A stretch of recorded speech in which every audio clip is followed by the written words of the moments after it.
Every single person who has ever lived arrived the same way. It is the one experience that connects all 8 billion people on Earth and every human who came before them all the way back. You were born. So was everyone you have ever met. So was everyone in every photograph, every history book, every story ever told. And yet, of all the animals on this planet, humans may have the hardest, most dangerous version of it. A cat can do it alone in a quiet corner and walk away minutes later like nothing happened. A deer can deliver a fawn in a field and have it standing within the hour. Across the animal kingdom, the instinct is the same. Find somewhere private, somewhere hidden, and do it alone. A mother hides from predators. She hides even from members of her own species. Humans do the exact opposite. When a human gives birth, she calls people toward her mother, her sisters, a midwife. For nearly all of human history, birth was not a solitary act done in secret. It was a gathering. We are one of the only species on Earth that genuinely needs help to be born, and that single strange fact may have shaped everything about who we are. So let's start with the obvious question. Why is it so hard for us in the first place? The answer begins with the thing that makes humans human: walking upright. Standing and walking on 2 legs gave our ancestors enormous advantages. It freed their hands to carry tools, food, and infants.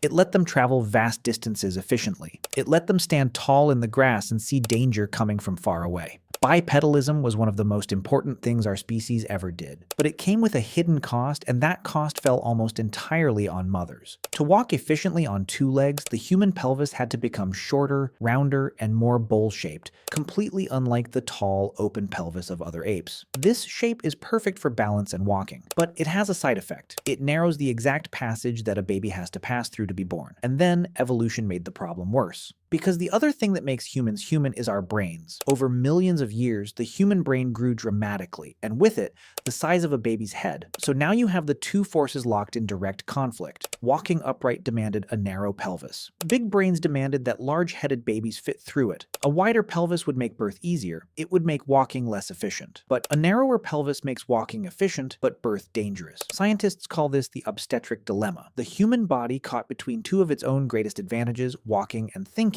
ended up with one of the tightest, most difficult births in the entire animal kingdom. Evolution, in a sense, built a problem directly into the human body. So how did our ancestors solve it? They solved it the way humans solve almost everything: together. Remember that strange fact from the beginning, that humans seek help to give birth while other animals hide? This is where it comes from. The difficulty of human birth made going through it alone incredibly dangerous. There's a specific reason a helper matters so much. In most primates, the baby emerges facing the mother, so she can reach down, guide it out, and clear its airway herself. But because of the twisted shape of the human birth canal, human babies typically emerge facing away from the mother. That makes it very hard and even risky for her to help her own child the way a monkey can. If she tries to pull the baby toward her, she risks bending its spine the wrong way. So a second person, someone facing the baby as it arrives, becomes enormously valuable. Someone to guide the baby out safely, clear its breathing, and help in the critical first moments. The need for that helper may be millions of years old. Some anthropologists believe the tradition of midwifery, in some form,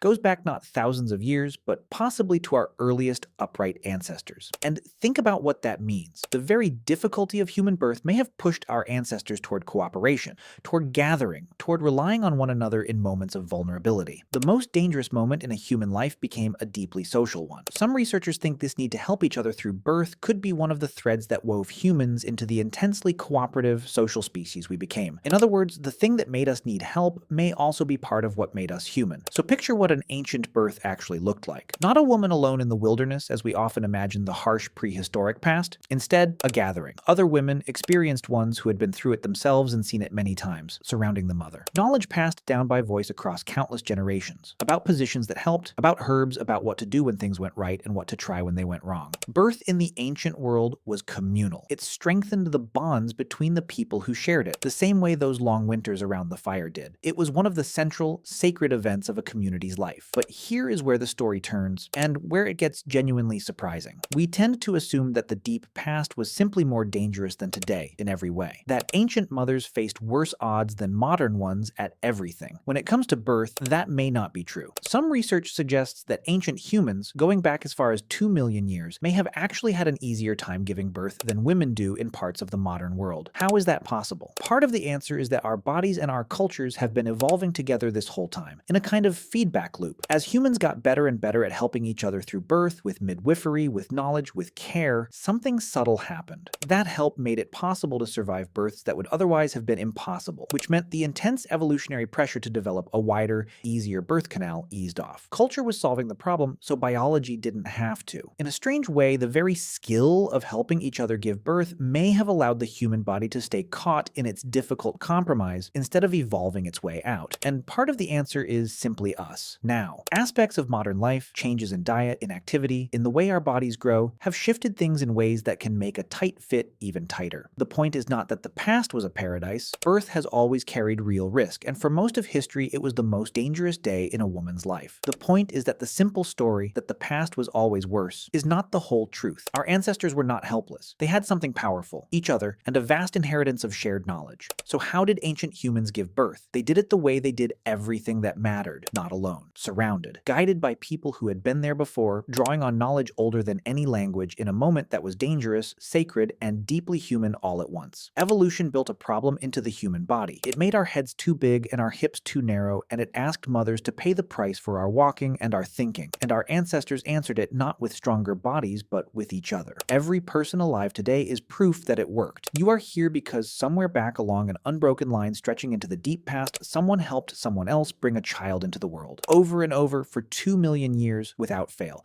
It is maybe the oldest act of care there is, and it is the reason any of us are here to wonder about it at all.